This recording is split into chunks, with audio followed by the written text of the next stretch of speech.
Yes. So see, in OSI model we have 7 layers: application, then presentation, then session, then network,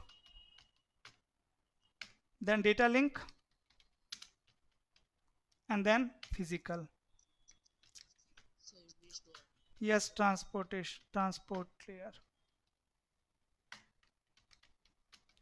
transport, right? So on the PC, guys, first layer is application layer, last layer is physical layer,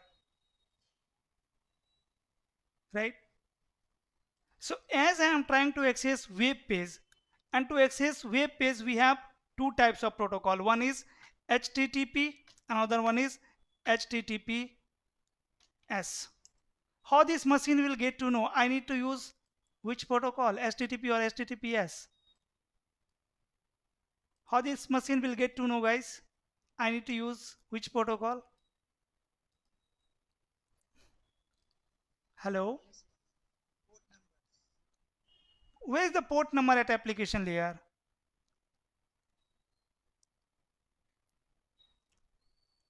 Which port number?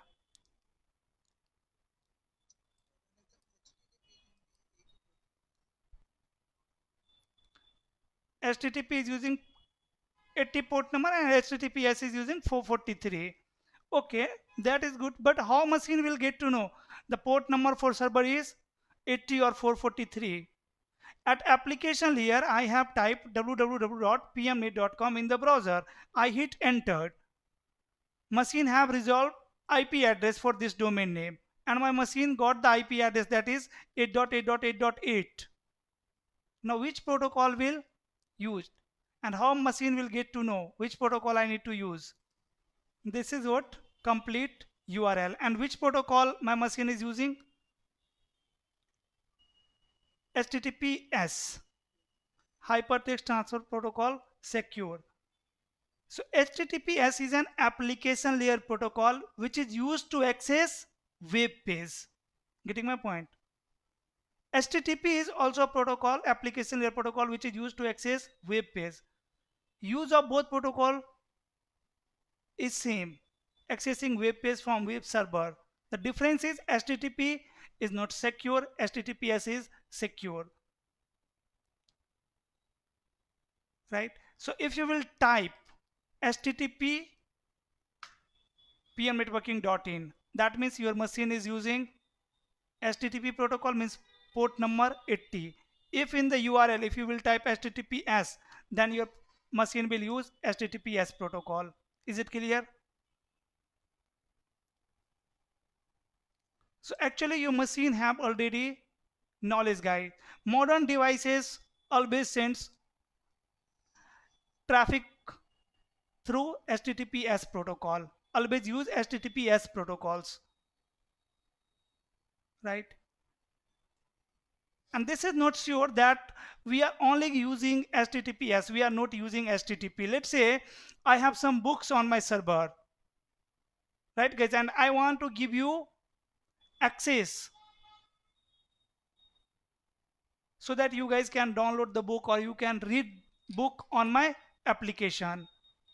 So I can use HTTP as well here.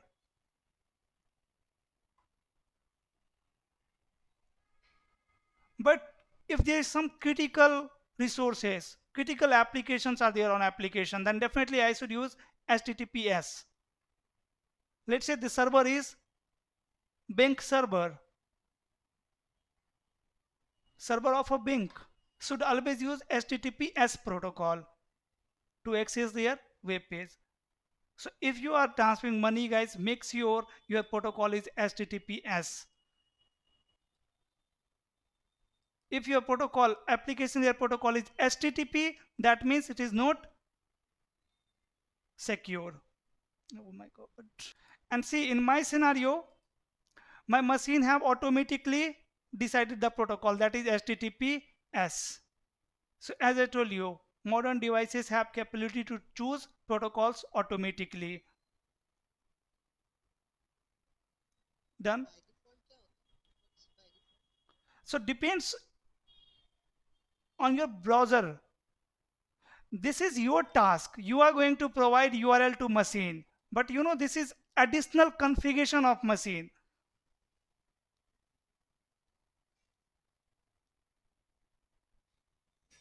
right? So if machine is detecting the protocol automatically, this is additional features. Otherwise, you have to provide the complete URL. You cannot type www.google.com. You have to put the complete URL, means first protocol and then domain name. That is URL.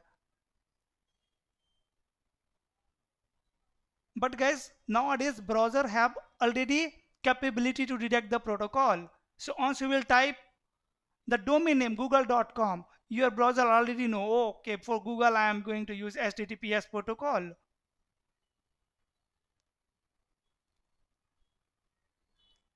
Any question?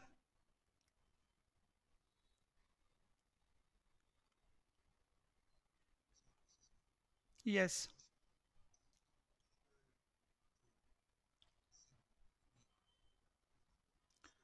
Don't worry about the email now. First try to understand the web page. Now we'll talk about the email as well.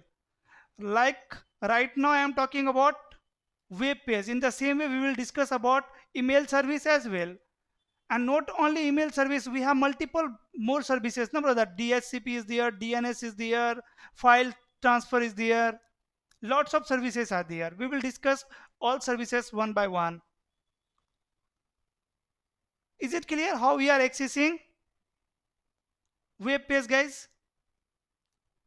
So for my browser, for this browser, by default protocol is HTTPS. That's why it have used this protocol automatically. Done. In your scenario, by default protocol can be HTTP also, or manually you can change it. See, if I will remove S from here, see, still I have access of my website, and now you can see the it's still using HTTPS, right?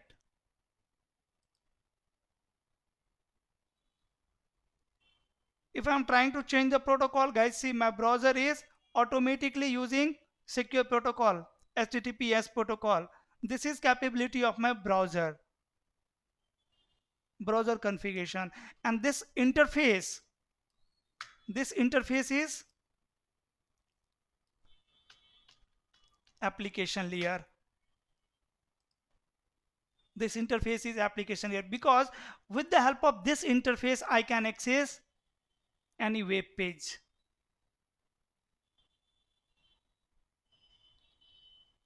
right? This is also one what interface. This is also what one interface. Through this interface I can send mail. Getting my point? So application layer is responsible to provide user interface. This is first task of application layer, and we have many services at application layer. To access the services, we have different type of protocols. To access web page, we have two protocol. One is HTTP, another one is HTTPS. And your browser is going to detect the protocol automatically, right? And your browser is going to detect which protocol. It depends on browser configuration. In your operating system, this browser is installed inside operating system, right? So it depends on the configuration, guys. Configuration of this app, this application. Now this is my complete URL, pmnetworking.in. Now this machine have complete URL. Now this machine is going to find IP address of this URL, right? So again at application layer we have now another service, that is domain name to IP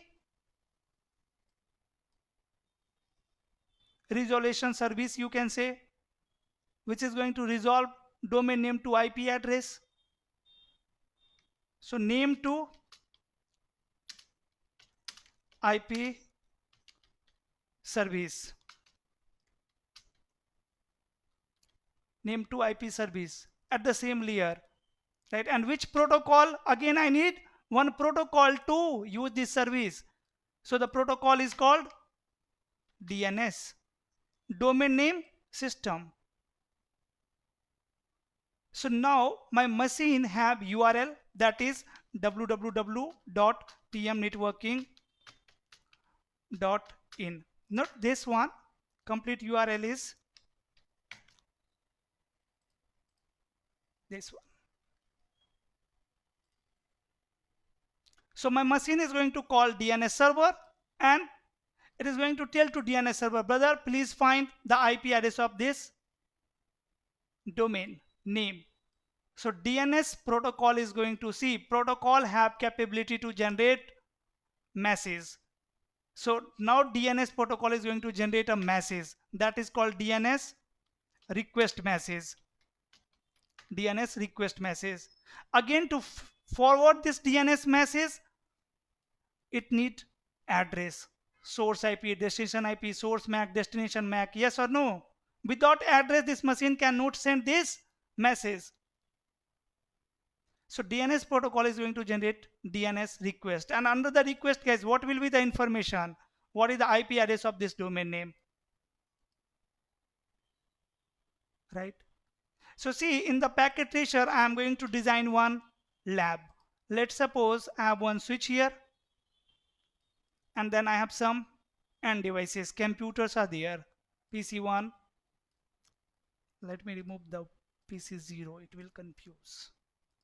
PC1, PC2. Is diagram visible?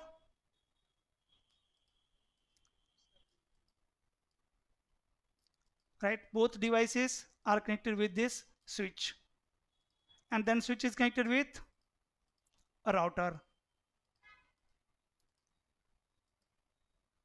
So I have one router here. Router, let's suppose R1. Then again I have, let's suppose, one switch here. And now this switch is connected with one server. Which server? pmnetworking.in server. Which server? pmnetworking.in. Which type of cable it is, guys? Like this. This is my network. So how this user can access web service which is available on this server?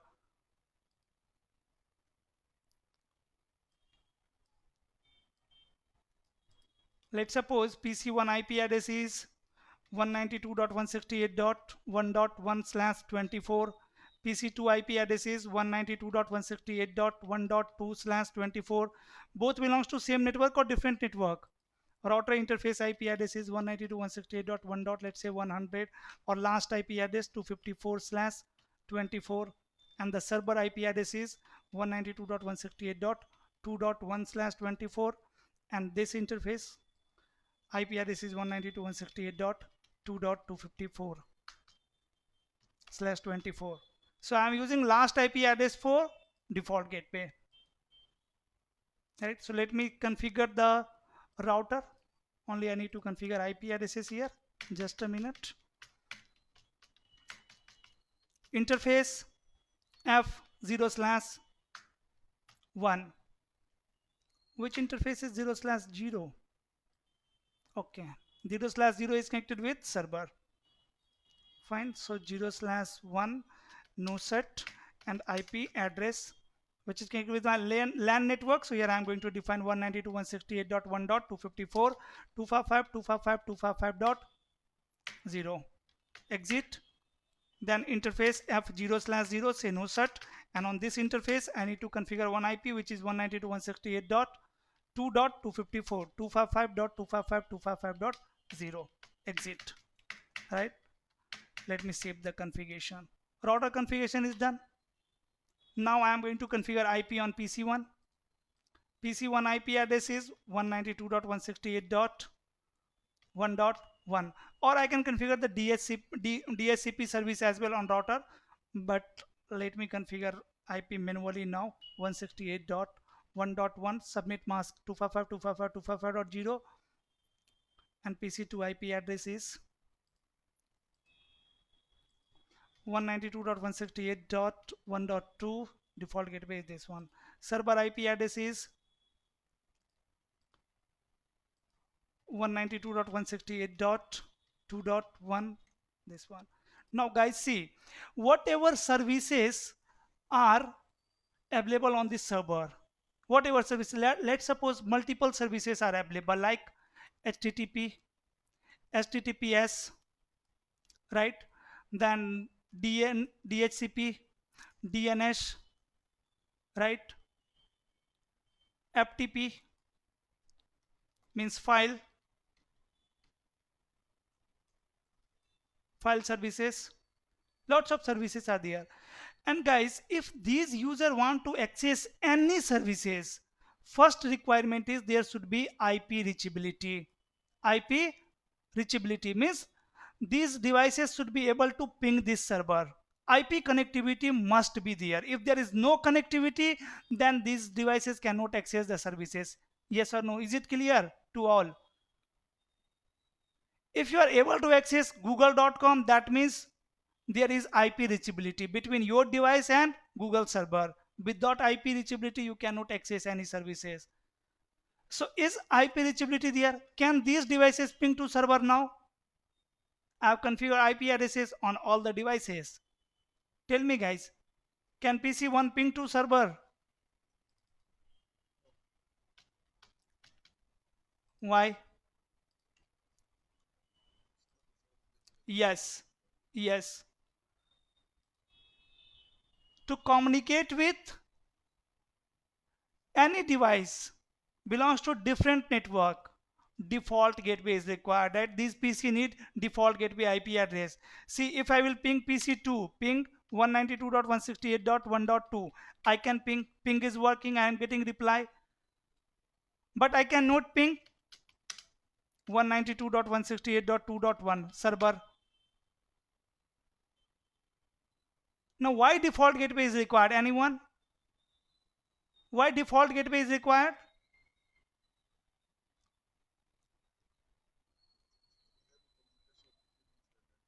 Why, brother?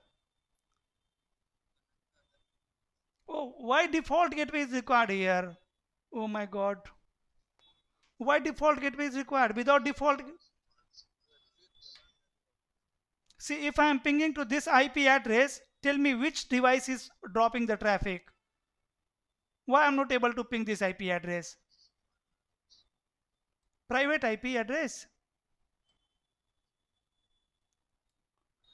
See, if PC1 want to forward any message to this IP address, PC1 need MAC address of this IP address, yes or no? And can PC1 find MAC address of this IP address? No. Because to find MAC address from IP address, it is going to generate ARP. ARP is a broadcast message, so router will not forward that broadcast message, right? Router will drop it. So this is why default gateway is required on PC1. Because PC1 cannot resolve MAC address of server, because server belongs to different network. So if you are pinging to this IP address,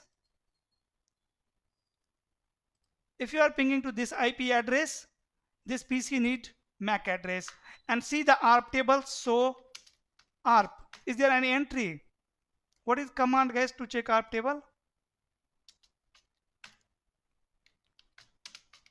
This one. See the ARP table. There is only one entry. MAC address of PC2. Why we don't have MAC address of server? Because this PC cannot resolve MAC address of server. Server belongs to different network. And router break broadcast domain. So in this scenario, there are two broadcast domain. One is this one and one is this one.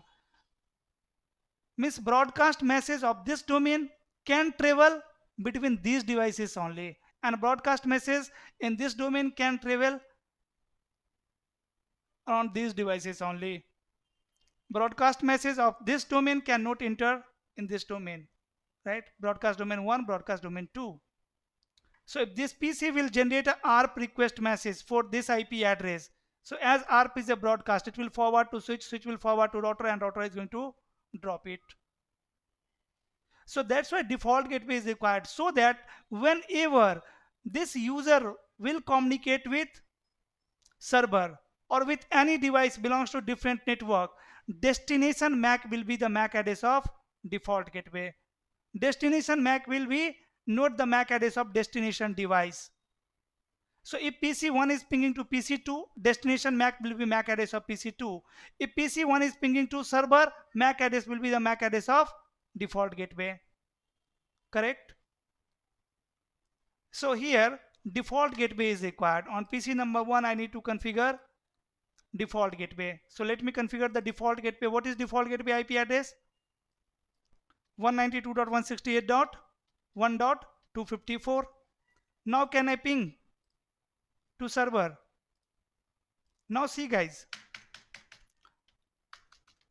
ARP, we don't have MAC address of default gateway, but this time if I am going to ping server 192.168.2.1, ping is not working, but this machine will have MAC address of their default gateway.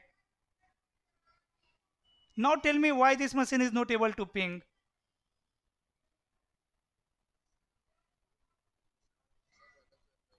Yes, server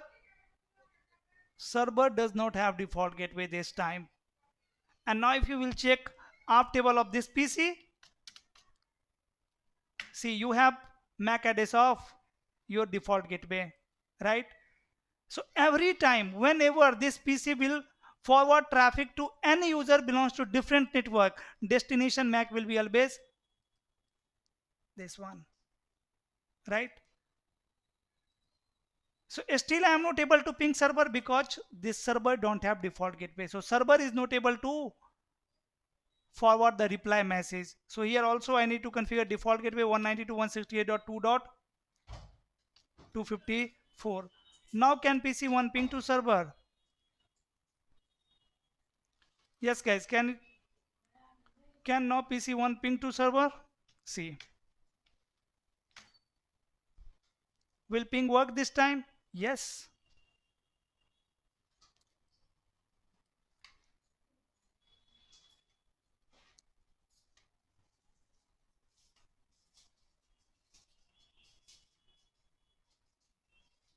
Now ping is not working. Let me check the server IP address. So default gateway is incorrect. 254. See, ping is working. Now I am getting reply. In the same way, PC2 can also ping server. I need to configure default gateway here. That's it. Now guys, there is IP reachability. Now if I have some services on the server, this user can access it, right? So let me enable HTTPS service here. So go to services section, and in services section you can see HTTP protocol, right? So you have two protocol here. One is HTTP, this one, and one is HTTPS. And guys, by default both protocol are on. Yes or no? HTTP is on, HTTPS is also on. So both services is by default running on the server, right? If you want to see the coding,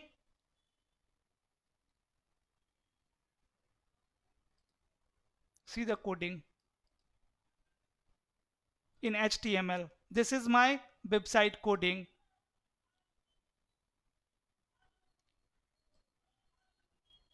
I can change the name to PM networking. Welcome to PM networking, like this. If you know the coding guys in HTML, then you can change the color, or you can design the website here, right? Let me save the, I have changed some coding here and then I have saved it. So HTTP service is running there. Now can I access web page from PC1? Tell me yes or no. Go to the browser,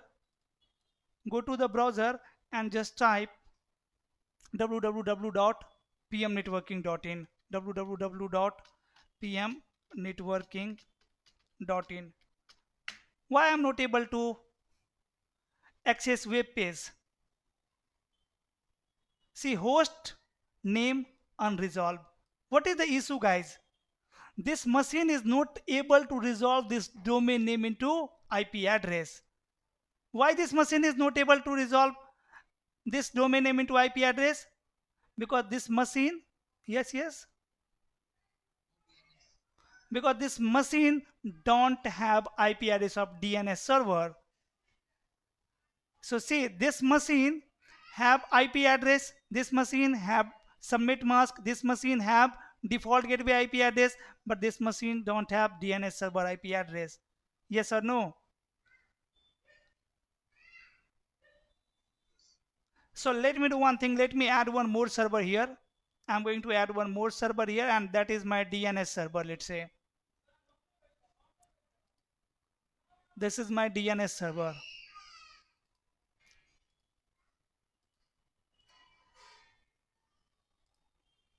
And DNS server IP address is 192.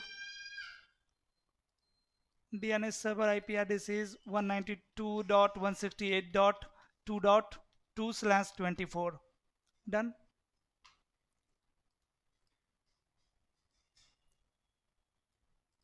So go to DNS server and let me configure the IP. 192.168.2.2. Default gateway 192.168.2.254. And now I need to tell to PC1 that IP address of DNS server is this one, 2.2. So let me say DNS server IP address 192.168.2.2. And guys, again, DNS server should be reachable, means there should be IP reachability between PC1 and DNS server. So can this server, this PC ping to DNS server? You can check. Ping 192.168.2.2. Will ping work? Yes, ping will work.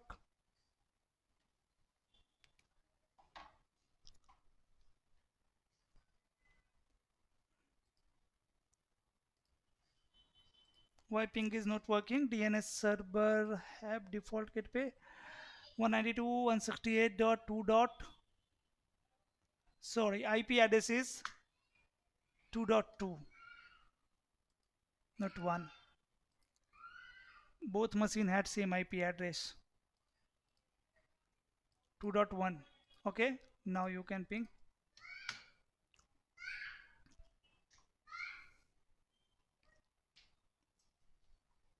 See, ping is working. Can now I access server, means web page?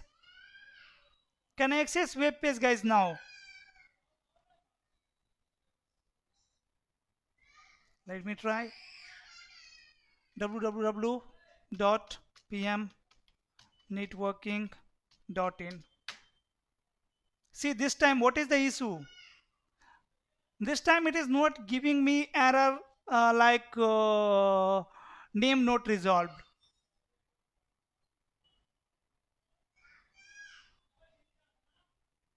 This time issue is different. If this machine don't have DNS server IP address, guys, then it is going to give you different error.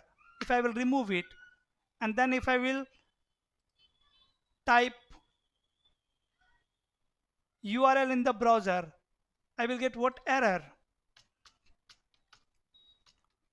Any domain name, see, host name unresolved.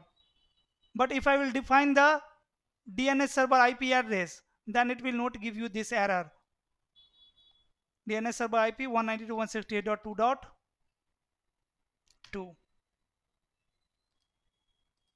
Now my PC have IP address of DNS server. PC have already sent the request to DNS server www.pmnetworking.in. Now what is the issue?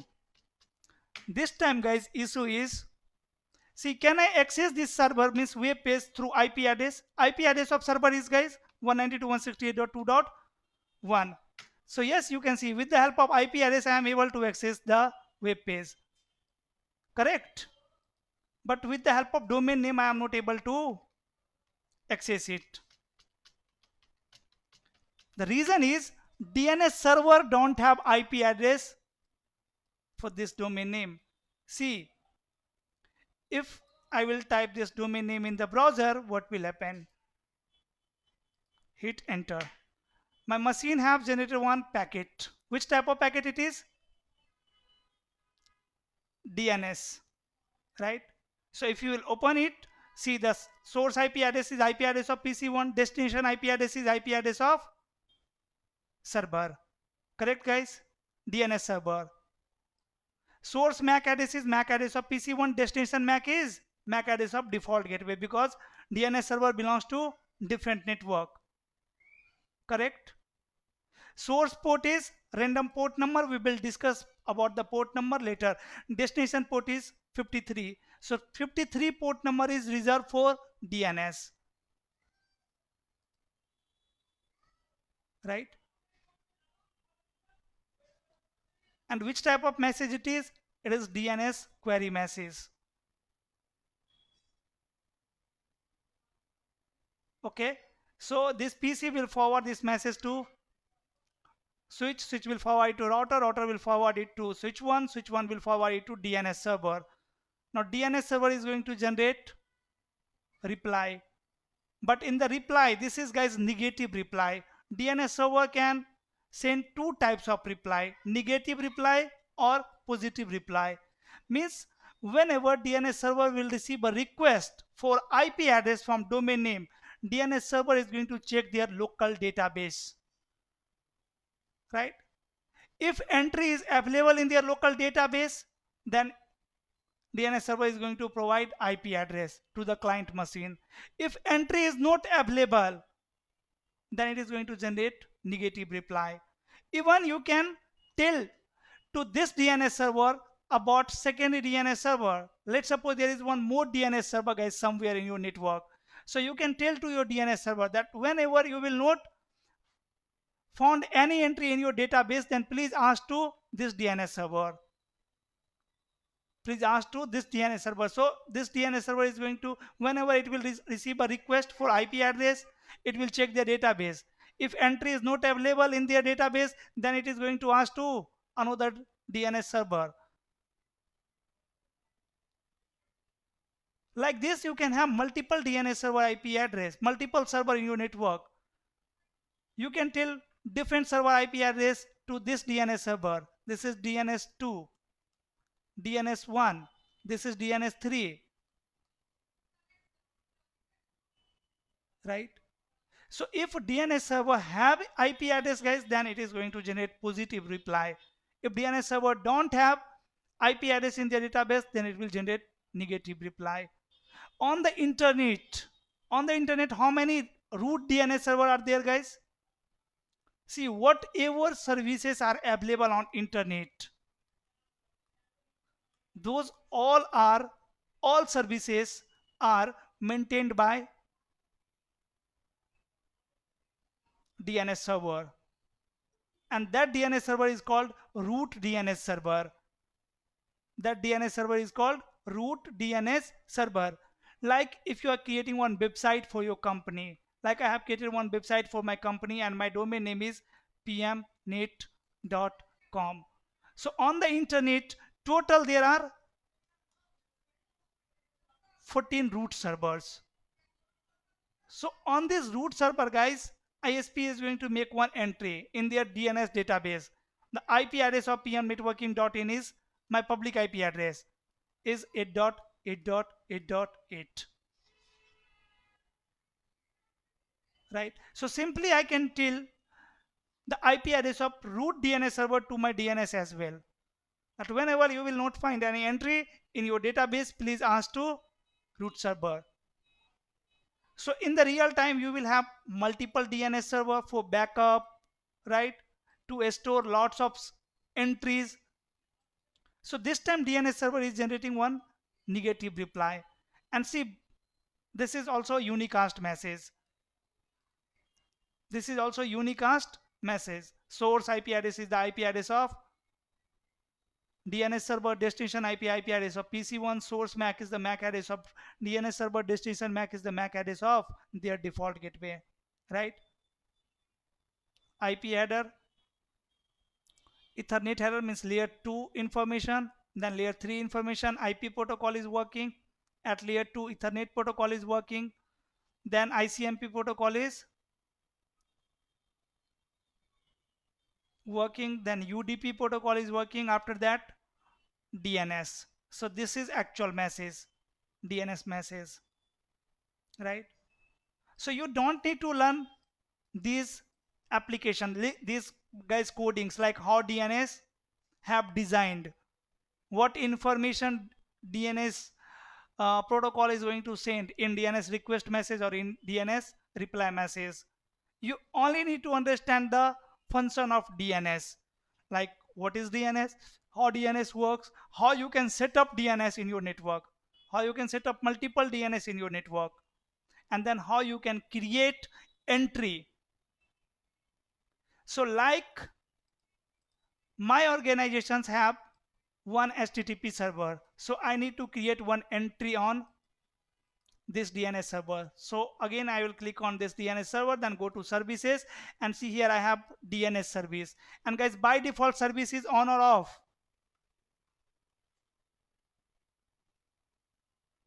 Off, correct? So I'm going to turn it on and see, is there any entry? No. I am going to create one entry. So what is domain name? Domain name is www.pmnetworking.in. What is the IP address for this domain name? IP address of this domain name means IP address of HTTP server. This is DNS server, guys. On this DNS server I am creating one entry. So what is the IP address of pmnetworking.in? 192.168.2.1. Like this, if you have multiple servers or multiple services you are running, so you can create entry for all servers here, right? After that you can add it. So now you can see in the database there is one entry. So if someone will send DNS query for this domain name, now this DNS server can send IP address, correct?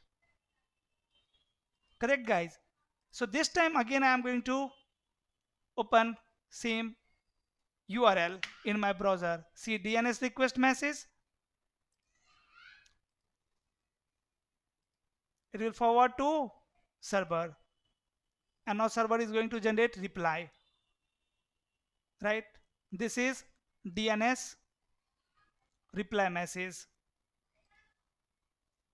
In the DNS reply message, guys, it will share IP address of pmnetworking.in. Here we are not able to see that.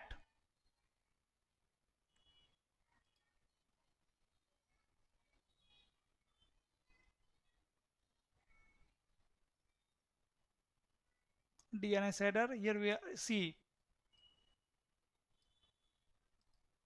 name PM networking. So this time this server is going to provide IP address to my client machine, and now guys my client machine is going to add this entry in their cache memory, right? It will store this entry for some time in their cache memory, in their buffer memory you can say. So when you will access again pmnetworking.in after some time, then your PC is not going to generate DNS query message for DNS server. First your client PC means PC1 is going to check their on cache memory, right, on DNS database. If entry is available there, then it will pick IP address from there. If entry is not available there, then only it will send DNS query to DNS server. Is it clear to all? And now you can see I am able to access this server with domain name or not. Yes or no? Yes, now I can access the service with the help of domain name. Okay, so both services working on, guys, which layer? Application layer. Both are application layer services. DNS as well as, yes, HTTP. Now let's say, yeah, that's again depends on your operating system. You can check na DNS entry timer in Windows 10 or Windows 11 or in Windows operating system. It will be different in Windows operating system. It is going to be different in Linux. It is going to be different in Cisco IS. Okay, that is again part of operating system, and that is a not important, right? Maybe this PC will store that information for 4 hour, 1 hour, for 1 day, 24 hour. But whenever a PC need IP address of a domain name, first it will look up their own database. If entry is not available in their own database, then only it is going to request to DNS server. Now guys, let's say like PC1 and PC2, I have 1000 number of devices here. Not 1000 because here I have only 254 valid IP addresses. So let's suppose I have 200 PCs are there, and all PCs need IP addresses. So if I will configure IP address manually on all PCs, then there is a of mistake, chance of duplicate IP as well. You can configure same IP address on multiple device. You can configure wrong subnet mask. You can configure wrong default gateway, because you need to configure multiple things: IP address, subnet mask, default gateway IP address, DNS server IP address. Yes or no? So you can set up a DNS DHCP server here. The third service is DHCP, right? So I can add one more server here, and this server is my DHCP server. So what is DNS? DNS is one application layer protocol, or you can say application layer service, which is responsible to resolve IP address from domain name. Like guys, you know why we have DNS? Because you cannot remember the IP address of each website. Is it possible to remember mobile number of your all friend? You know the name of your all friend, but you don't know the mobile number. So remember name is easy as compared to remember number. Yes or no? So that's why in mobile what we have guys, phone book. So we can save a number with name, like PM networking. Mobile number is 8511826341. Oh, it is complicated to remember, but I can remember the name, that is PM networking. I know the name, but I don't know the number. So I can save it in phone book. So phone book is what? One database where you are storing name with number. DNS is also same thing, right? So DNS stands for domain name system, which is responsible to resolve IP address from domain name. Now next service is DHCP, Dynamic Host Configuration Protocol, which is responsible to provide IP addresses to machine dynamically. See, it is clear with your name. Dynamic, DHCP stands for Dynamic Host Configuration Protocol. Host Configuration Protocol. So configuring a host dynamically is known as DHCP, right? So let's suppose DHCP server IP address is 192.168.2.3/24, correct? And guys, this server is responsible to provide IP addresses to end devices. So I am going to configure IP on DHCP service server first, and then I will enable DHCP services here. So go to desktop and let me configure the IP 192.168.2.3, subnet mask 255.255.255.0, default gateway IP address 192.168.2.254, last IP address. Is DNS server IP address required here? You can configure, you can ignore it as well, but let me configure it. 192.168.2.2 is the IP address of DNS server. And now guys, I am going to configure DHCP service for my network, for this network, right? Let's say both can be at different location. Let's say server room is in US and this private network is in India. Both are connected through internet.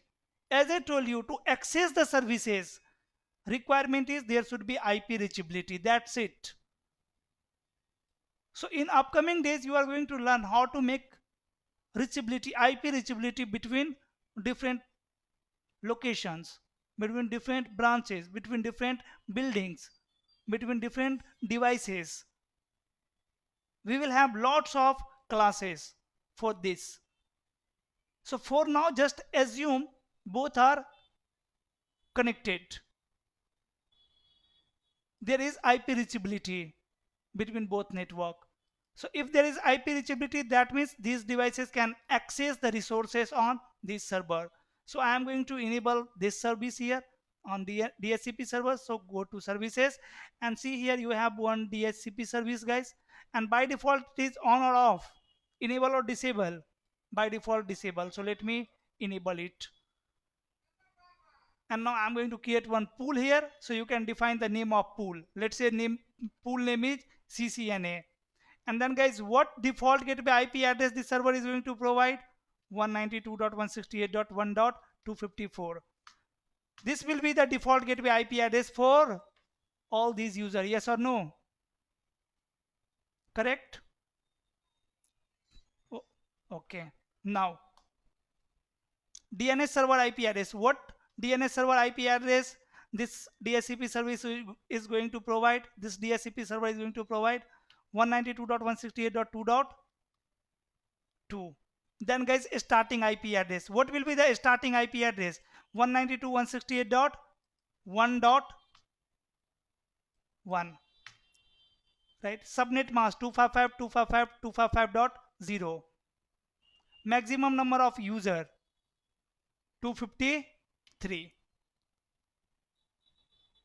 253, because I have already used one IP address here, that is 1.254. So total number of IP addresses in this network is 254. I have already used one, so I am going to provide 253 IP addresses to end devices. That's it. Now I need to add it and save it. That's it. Now you can see you have one entry here on this DHCP server.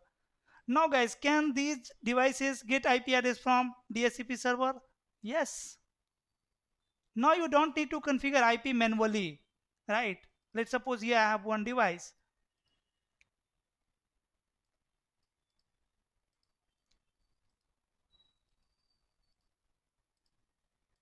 So can this device get IP address from DHCP server? Yes. How?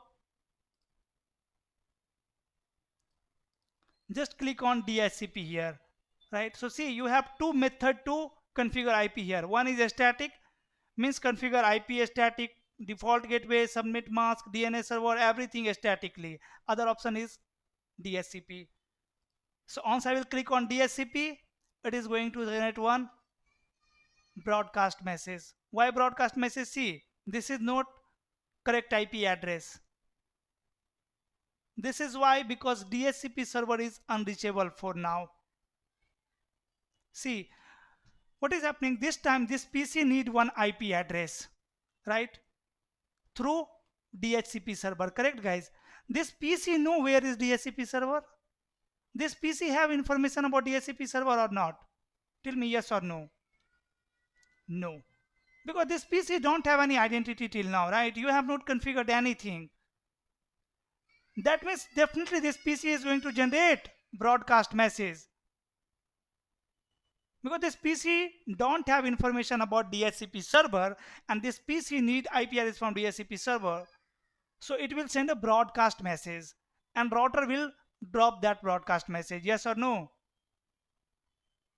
In DHCP we have four types of message. DHCP work on DORA process, right? We will talk more about DHCP later, but for now just understand the basic things. DSCP work on DORA process. DORA stands for discover, yes, discover, offer, then reply, sorry, request, and then acknowledgement. So discover means discover the DSCP server. How? With the help of broadcast.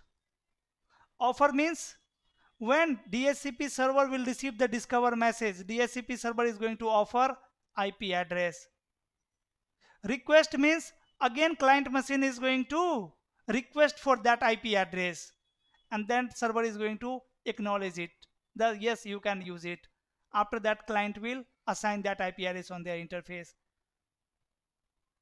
So in this scenario, why this PC is not able to get IP address from DSCP server? Because this PC will generate discover message first, and router is going to drop that discover message. If you want to see, I can show you. Again, open the simulation mode and just type on DSCP again.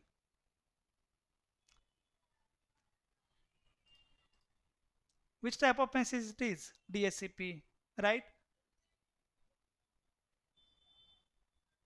So if you will open it, see guys, source IP address is 0.0.0.0, because this machine don't have any IP address. Destination IP is 255.255.255.255, means broadcast.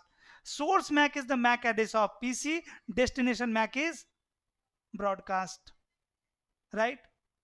So my client machine will forward it to switch, switch will forward it to router, but as it is broadcast, router is going to drop it. Getting my point? These are another messages. Okay, so actually we can do one thing. We can tell to my router that brother, whenever someone will send you discover message, don't discard it. Please forward it to 192.168.2.1, right? So you can configure this router. You can tell to this router, brother, I know you cannot forward a broadcast message, but you can do one thing. You can convert that broadcast message into unicast message, right? But you have to tell IP address of DSCP server to your router. So that is called helper address on this router. Simply I can say interface F0/1, which is connected with end devices. Say IP helper address, means IP address of DSCP server 192.168.1.3. That's it.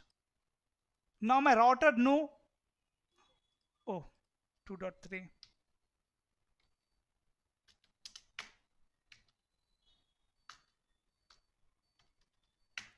Now my router knows DSCP server. So whenever this router will receive discover message, it will convert, it will make it unicast, and then it will forward to DSCP server, because router cannot forward broadcast message. So see, this time again, if I will type on DSCP, it will generate discover message, it will forward to switch, switch will forward it to router, and see guys, router have generated one new message, right? First it have generated the ARP to resolve the MAC address of DSCP server. Sorry, let me open the simulation mode and click on DSCP. Yes, it will forward to switch, switch will forward to router, and now router know the DSCP server, so it will convert this broadcast message into unicast. See this packet. Destination IP address is what guys?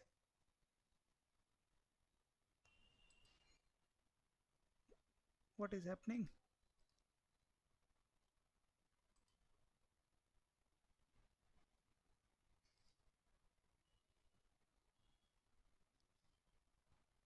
Yes, destination IP is unicast or broadcast?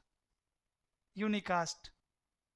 Source IP address is IP address of router, right? Source MAC is MAC address of router exit interface. Destination MAC is MAC address of DHCP server, correct? This is what this router is going to send, and this is what this router have received. So when PC have sent the discover message to router, destination was broadcast, source was 0.0.0. Source MAC was the MAC address of PC, destination MAC was broadcast. When router is forwarding it to DHCP server, source IP is the IP address of router, destination IP is the IP address of DHCP server, source MAC is the MAC address of router interface, exit and destination MAC is MAC address of DHCP server. Clear? Right? So now this router is going to forward it to DHCP server. And guys, which type of message it is? Discover. Now router is going to generate which type of message? Offer message. For whom? For router. Right? Destination IP 192.168.1.1. Source IP address of DHCP server. Source MAC address of DHCP server. Destination MAC address of router.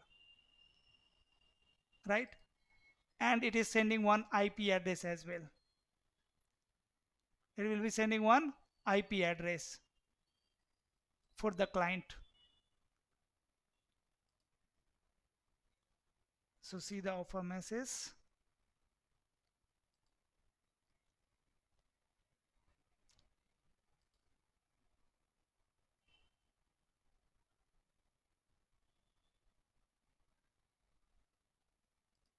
IP is not visible. This is offer message. After receiving the offer message, client machine is going to send. What happened? See, this PC have provided which IP address? First IP address, which is 192.168.1.1 from the pool. But that IP address is already in use on PC number 1. So this is why we have what, guys? Request message. So whenever the client machine will get IP address from DHCP server, first it will check is IP address duplicate or not. If it is not duplicate, if this is unique IP address in the network, then it is going to send request message to DHCP server, right? And like this, PC can get IP addresses. So on all PCs, see from on PC number 1, I can say IP DHCP. See the IP address. I'm getting IP address from DHCP server. Yes. What is my IP address? 192.168.1.4. Default gateway 192.168.1.254. DNS server IP 192.168.2.2. So like this, all machine can get IP address from DHCP server now. See 1.5, PC3, 1.2. So all are using unique, all have unique IP addresses, correct subnet mask, correct default gateway, correct DNS server IP address. Okay. So these all are, guys, application layer services. And to access it, we have protocol. Done. See, this machine need a IP address from DHCP server. So it will send one discover message. Discover message means discover the DHCP server. So then DHCP server is going to offer IP address, right? So let's say DHCP server have offered one IP that is 192.168.1.1. So can this machine assign this IP address? This machine need to first check is this IP address duplicate or not? Yes or no? If this IP address is duplicate, then machine cannot use it, right? So once a client machine will get IP address from DHCP server, it is going to verify that IP address. If that IP address is unique, correct, then it will send the request message. Request message means, okay, I am going to assign it on my interface. Is it okay for you? Then DHCP server is going to acknowledge him. with the help of acknowledgement message. Yes, now you can assign it. Then PC will assign it on their interface. Done. Clear, guys? Any question? Yes, go ahead.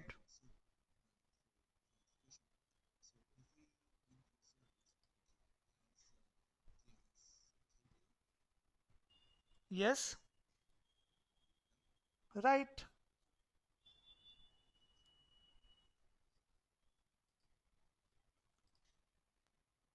Every end devices will have DNS table, guys, in their cache memory, right?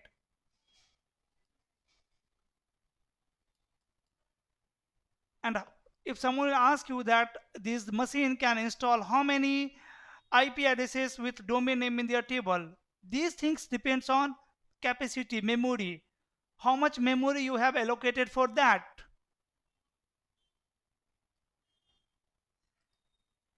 Now again come to the point. So in the browser, if I am typing www.pmnetworking.com or .in, hope now you know at least how application here is going to work. Yes or no?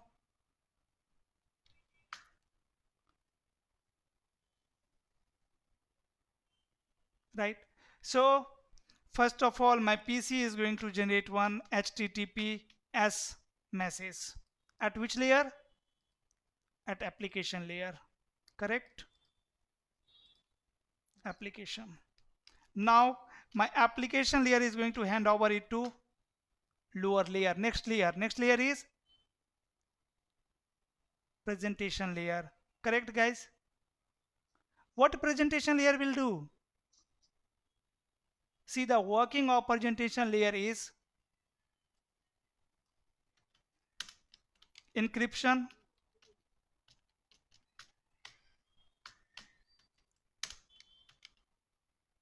decryption, right? Means while sending, it will encrypt the data. While receiving, it will decrypt the data. Then compression,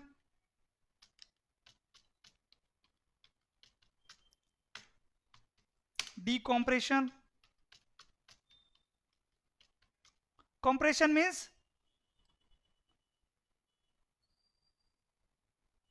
means what, guys? Reducing the size of data. Like if you want to send a movie to your friend, and guys, movie size is 2 GB, let's suppose, and the application which you are using are not supporting 2 GB data. Let's say your application can send up to 500 MB data. Through WhatsApp also you have some limitation that through WhatsApp you can not send 2 GB data, right? So what actually we are doing, we are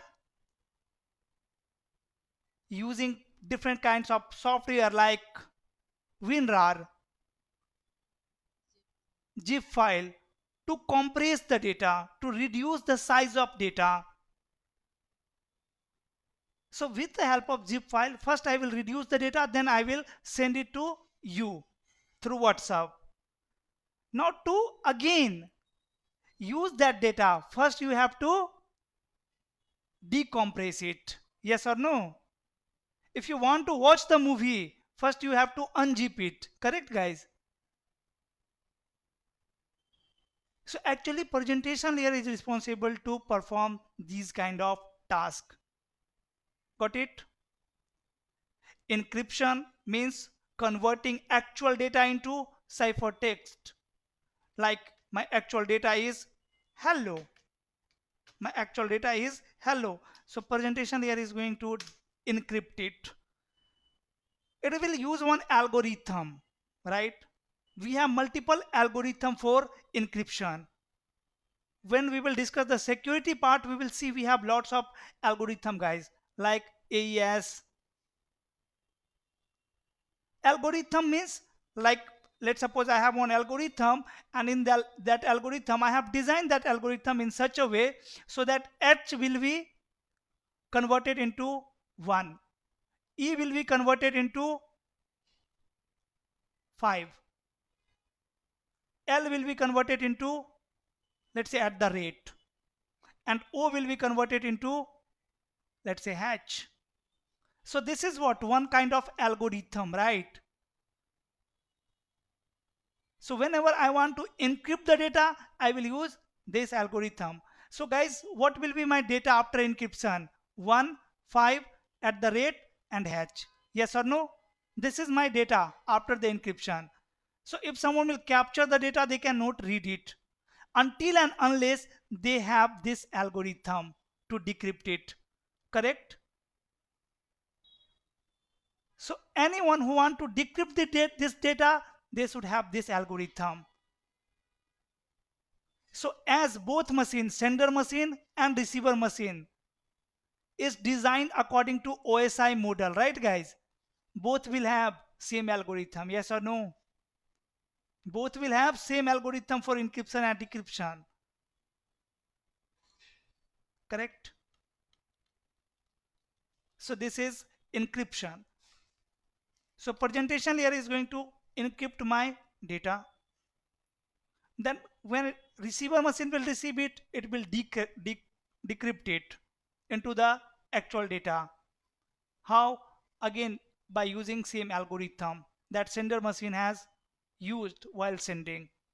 Then presentation layer is going to hand over data to session layer. Now what is the responsibility of session layer? Session layer.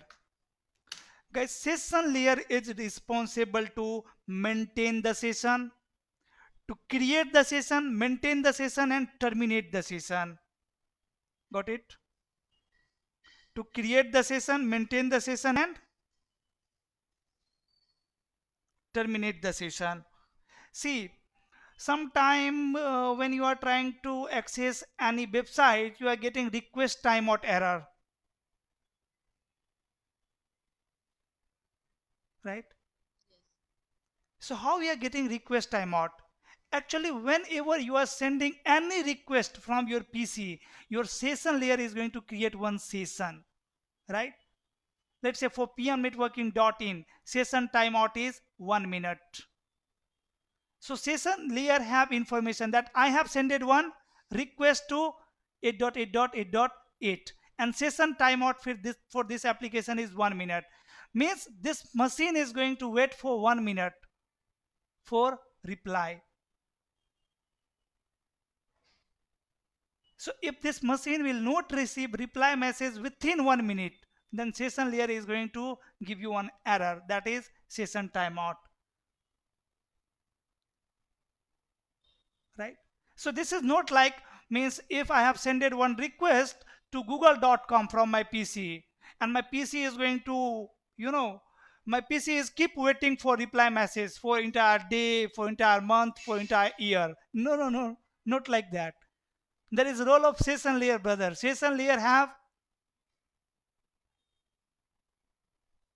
a session. They have created one session and waiting for your reply. Session layer is running one timer for reply. So if this machine will not get reply within that timer, then it is going to give you error message. Got it?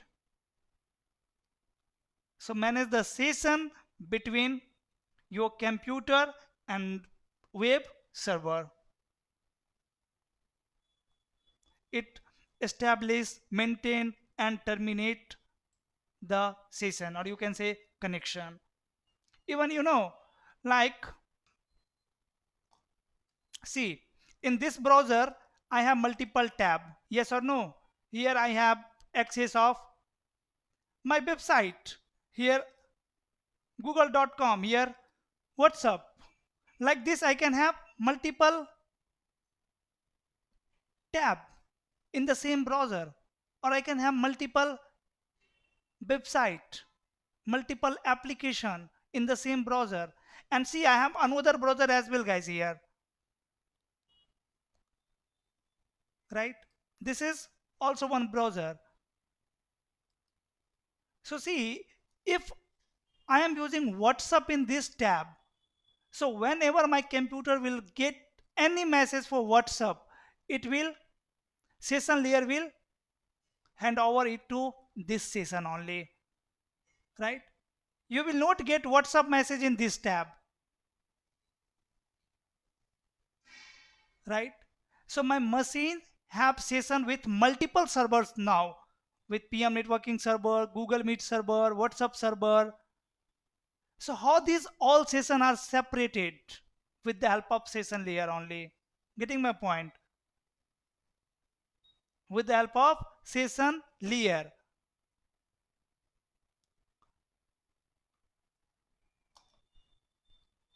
And after that, guys, session layer is going to create the session, then session layer will hand over the data to lower layer. To which layer? Lower layer means transport layer. And now the responsibility of transport layer is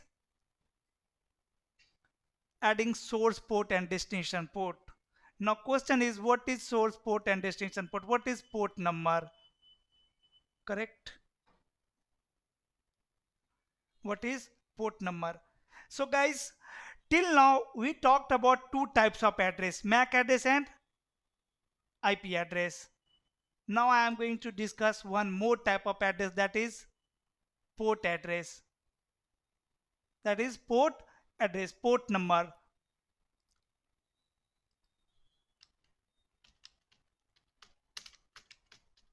Port number. See, try to understand very carefully. It is very important. See guys, MAC address. MAC address. Can anyone tell me MAC address is responsible for which type of communication, guys? Yeah, that is also good. Anything else? Node to node. Okay.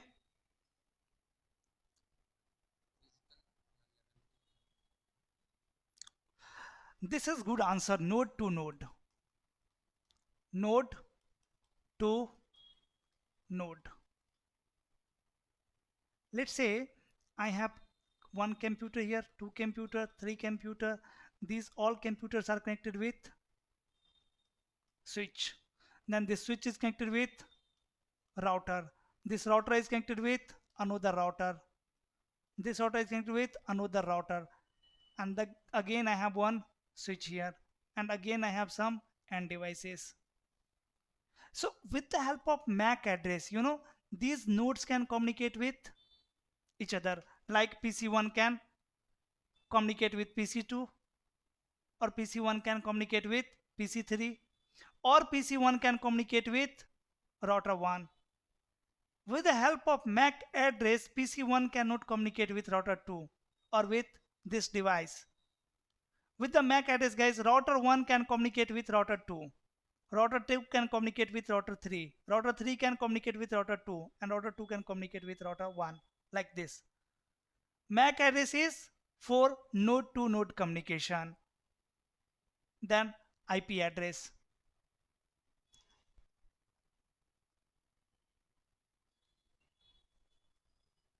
IP address is for which type of communication, guys?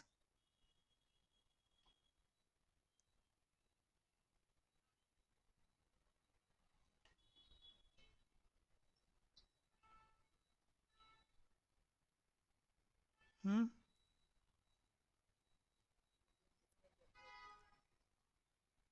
Yes. Host to host. Like if this host want to communicate with this host, or this host want to communicate with this host. Host to host. Getting my point?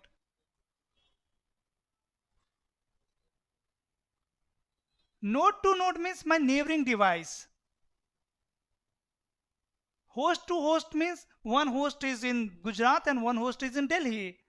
Now there are multiple devices between Surat and Delhi, right? I am in Surat, my laptop is in Surat, someone is in Delhi. There are lots of router, lots of end devices are there. Sorry, router switches are there.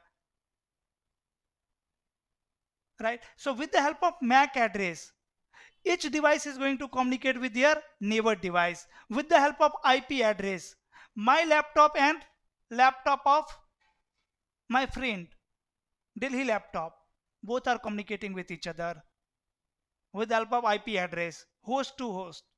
Understand the difference between node to node and IP, host to host. Node to node means my neighboring device, and host to host means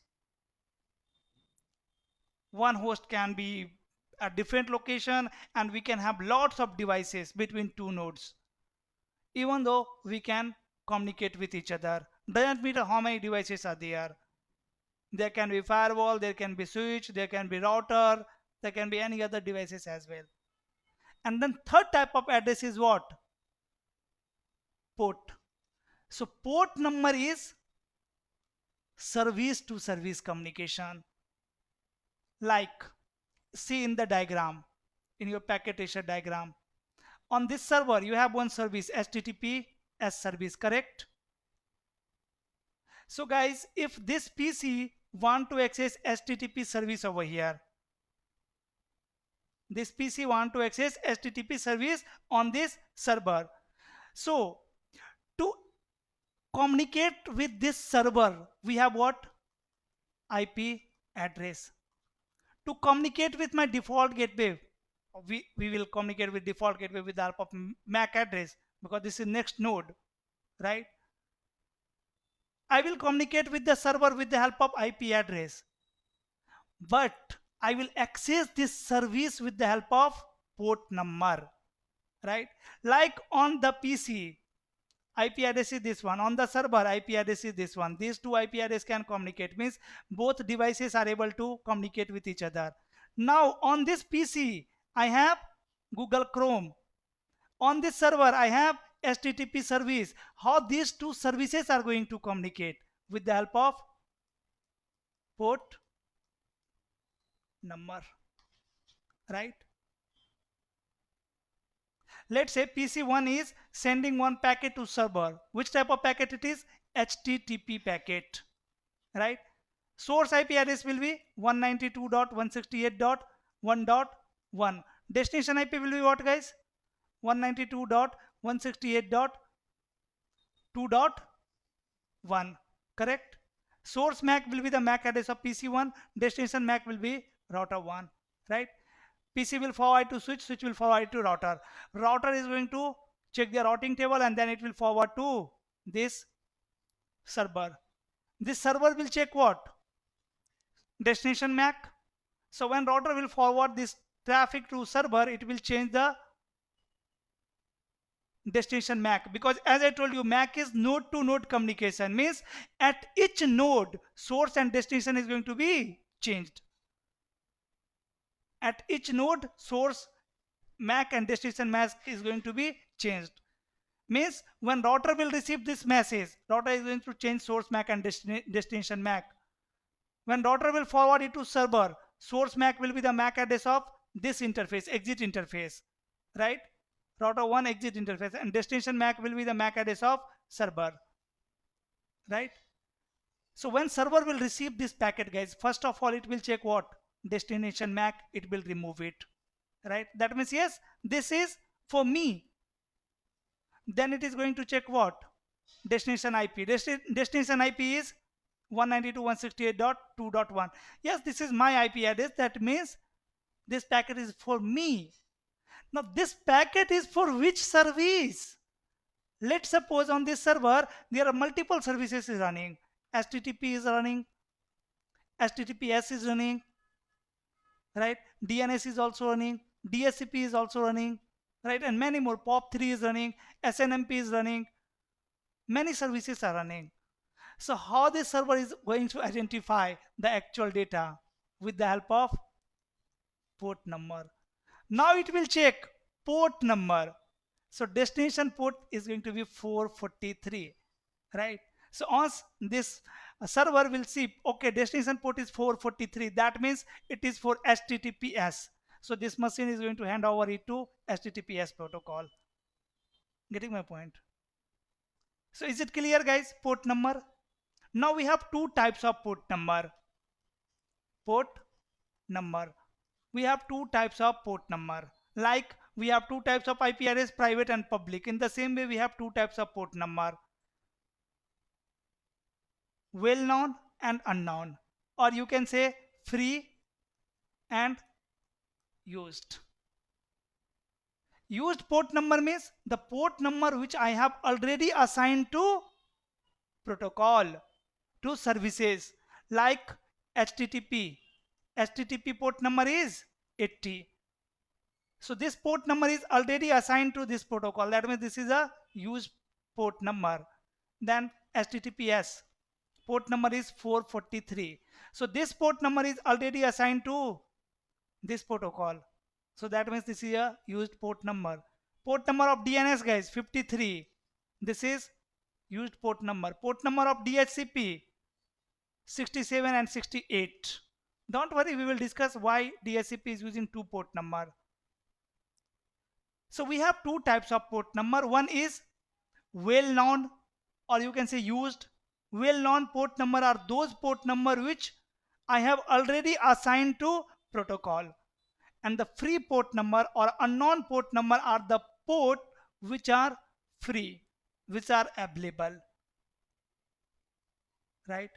So if PC1 want to send HTTP message to this server, PC1 is going to add source port and destination port. Source port will be random port number, means free port number, and destination port is going to be well known port number, which is assigned to protocol, right? And guys, port number is 16 bits value. Port number is 16 bits value. Like IP address, length of IPv4 address is 32, length of MAC address is 48. In the same way, port number is 16 bits information, and we represent it in decimal. So can anyone tell me range? Range can be 0 to 2 raised to power 16, right? Means 0 to 65535, right? So this is range of my port number. And guys, as I told you, we have two types of port number. I divide it into two parts. One is well known. Well known means the port number which are assigned to protocol. So can anyone tell me the range of well known port number?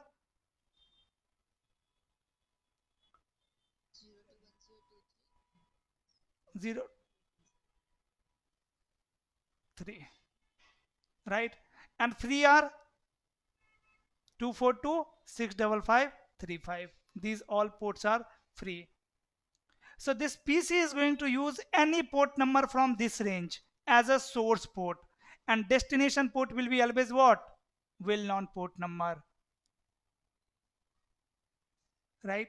So here guys, in your scenario, responsibility of transport layer is to add source port and destination port. So tell me what will be source port number? Source port will be what, guys? Source port random port number from which range? Yes, so it can be 102, 4, 5, 6, 7, anything, right? 000. So let's suppose source port is 1025. Then guys, destination port, what will be the destination port? So see the protocol, which protocol I am using at application layer? HTTPS. So well known port number of HTTPS. What is the well known port number of HTTPS? 443. Done. Now this was the work of transport layer. There are many more tasks as well, guys. Transport layer is going to perform. We will discuss. See, as a network engineer, you are going to master these 3 layers or these 4 layers: transport, network, data link. So our next class, means tomorrow class, will be on these layers only, right? So this is first function of transport layer, adding source port and destination port. After that, transport layer will hand over it to lower layer. Means which layer? Lower layer means network layer, right? And network layer is going to add what, guys? IP addresses. Source IP. Source IP will be IP address of PC1. Let's say 192.168.1.1/24. Router interface IP address is 192.168.1.254, like this, right? MAC address of router interface is, let's say, B. MAC address of this PC is, let's say, A. Done. So source IP is 192.168.1.1. Destination IP will be what, guys? Destination IP 8.8.8.8. How this PC will get to know destination IP? DNS server? Yes or no? Because you have entered www.pmnet.com in the browser. So your PC is going to resolve the IP address of this domain name. It will get this IP address 8.8.8. And this is the work of network layer. Now network layer have added source IP, destination IP. Now it is going to hand over it to lower layer. Lower layer means to data link layer. And guys, responsibility of data link layer is to add source MAC and destination MAC. So source MAC will be A and destination MAC will be what? Again, destination belongs to my network or different network? Different network. That means destination MAC will be the MAC address of default gateway, which is B, right? And now only this PC can send this packet, this message, right, guys? Because now there is address with actual data, and you know, these information are extra information, correct, guys? My actual information is this one only, right? So when receiver machine will receive this data, receiver machine need to remove these all extra information, correct?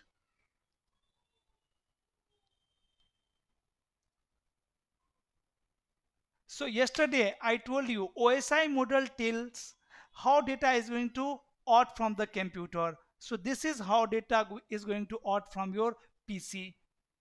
This is how your computer have performed encapsulation, means how they have added the extra information, right? After that, data link layer will hand over it to physical layer will convert it into bits, and then it will forward to router, then router will forward it to internet will forward it to server. When server will receive, first server will check what? And guys, when router will receive it, router will remove this header and it will add new source MAC and new destination MAC, right? So source MAC will be the MAC address of this interface. Oh, this is IP IP address of this interface here, na? This one. This is the default gateway, na? Okay. And let's say internet, this interface MAC address is C. So yes, router have removed the layer 2 header and now it is adding new header. So in the new header, guys, source MAC will be the MAC address of their exit interface. So MAC address of this interface is, let's say, D. So source MAC will be D and destination MAC will be C, right? So at each node, source MAC and destination MAC is going to be changed. Each node will add a new layer 2 header and layer 3 header is going to be same, guys. Then router will forward it to internet. Now again, when internet will forward it to server, it will change layer 2 information, means source MAC, destination MAC. MAC address of this interface is, let's say, P and MAC address of server is, let's say, Q, right? So this server, this internet router is going to add new layer 2 header, where source MAC will be P and destination MAC will be Q. Then internet router will forward it to server. When server will receive it, first server is going to check what destination MAC. So destination MAC is Q. It will verify that my MAC address and the MAC address which is coming in packet is same or not. If both are same, then only server will accept it. Otherwise, it will discard it. So in this case, you can see both addresses are same. So the server is going to remove this header. The server is going to remove this header. And guys, there will be some extra information in this header. PC will add some extra information in this header also, in this header also, and in this header also. Right? So here extra information will be the information about upper layer protocol, right? Like here information will be that I am using IPv4 protocol at layer 3. Here information will be I am using TCP protocol at layer 3, like this. So when receiver machine will check the destination MAC, after that it will check this field. Oh, upper layer protocol is IPv4. So it will remove the header and then it will hand over the rest information to IP protocol at layer 3. Then guys, IP protocol at layer 3 is going to check what? Destination IP address. So destination IP is 8.8.8.8. Again it will compare their own IP address and the IP address which is coming in packet. Both are same, so it will accept it, and then it is going to check this extra information, means which protocol is working at upper layer. So there will be information like TCP. So again at layer 3 IP protocol is going to remove this header. It will remove this header and then it will hand over actual information to TCP protocol. Now TCP protocol is going to check what? Destination port, right? So destination port is 443. Now server is going to check, is 443 service enabled on me? Is this service running? If yes, then it will accept, otherwise it will discard. So as this service is running on my server, simply TCP protocol is going to remove this extra information and it will hand over actual data, actual HTTP data to HTTP protocol. And now guys, HTTP protocol can understand this message, right? This is the actual message that application layer again on the server. HTTP protocol can understand this message. It can read it that okay, this is a request message. Someone is trying to access the web page. Let me send the reply. So HTTP protocol is going to generate again HTTP reply message. HTTPS reply message. Again, same process will happen on this server, right? It will hand over to presentation layer, then session layer, then transport layer. Transport layer is going to add source port, destination port. What will be source port? 80. What will be destination port? 1025. Yes or no? Because this time the server is generating traffic. So source is 80, well known. Destination is the random port number which PC1 is using. And you know, session layer, on this PC session layer have already information that I have sent one request to 8.8.8 where source port is 1025. Let's say this PC have sent one request to this server and there is one more server whose IP address is 3.3.3.3. In the same browser guys, in the same browser on this PC, I have two tabs. One for 8.8.8.8 and one for 3.3.3.3. So session layer have information that I have sent two requests to server.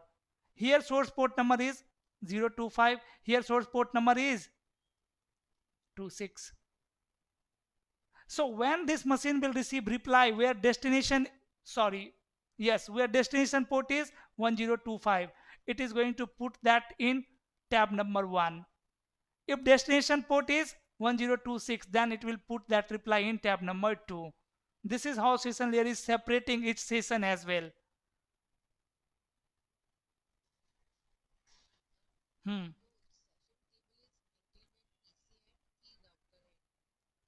On PC, your PC is maintaining it. Yes. If you have sent an HTTPS request from the router, then router is going to maintain it.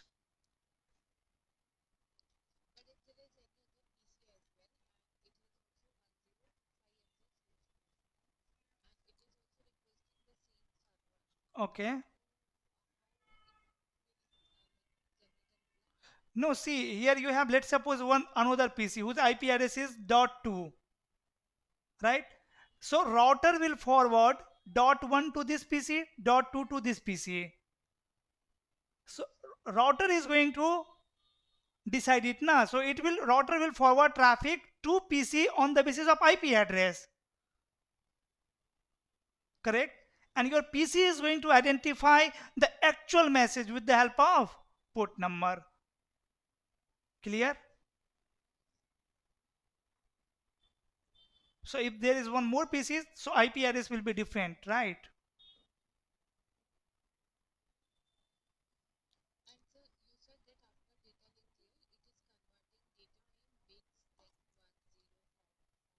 Yes. Yes, it whole packet. Whole packet. See, we cannot send your data from the link like this is, let's say what, in alphabet. So we cannot send alphabet from the link, from the cable. So here if I, my cable is here, if my media is Ethernet, then physical layer will convert my actual data into bits and then into electrical signal, because data travel on Ethernet link in the form of electrical signal. If let's say this device is connected with router through without wire, wirelessly, then physical layer is going to convert your data into light signal. Getting my point? So depends on media. Physical layer have capability to detect the media, and on the basis of that it will convert your data into bits or into the light signal or into the electrical signal. Yes, ask me.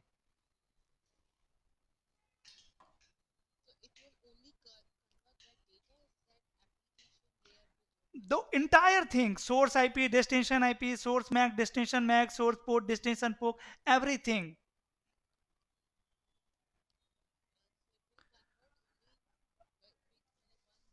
Yes, 10 form. Because you see, your IP, source IP is, destination IP is, let's say 8.8.8.8. But as I told you, machine don't understand numbers. Machine don't understand. No, why 32 bits? Yes, this IP address will be converted into 32 bits. Yes.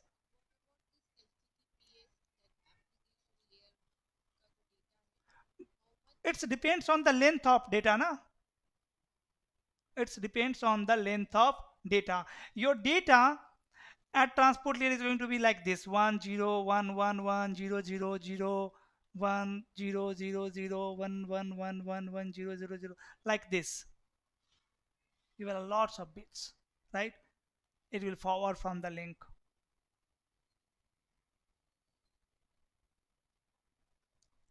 Done. First it will convert, physical layer will convert your data into bits, and then bits into signal,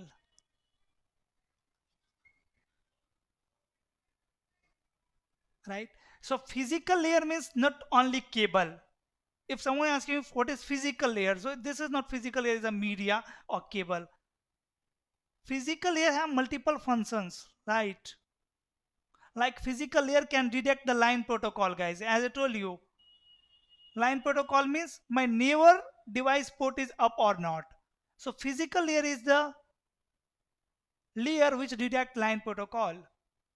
Physical layer is responsible to check the media, that media is working fine or not. If media is not working fine, if there is no connectivity, then physical layer is not going to convert your data into bits. It will discard it.